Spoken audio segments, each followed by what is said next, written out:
Cemne, özünüzді қожом-қол сез алғансыз ба? Бесші? Не, көзіңізге клоун болып көрініп атасыз ба? Жоқ, Чоңғыз. Шынын айтайын ба?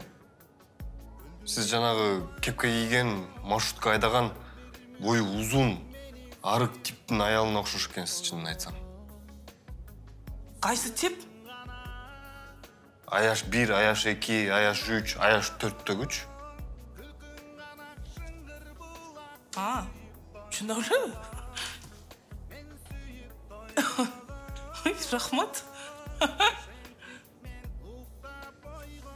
Чоңғыз, siz mene maqsız ba? Men seni suyum, men dağılı seni suyum.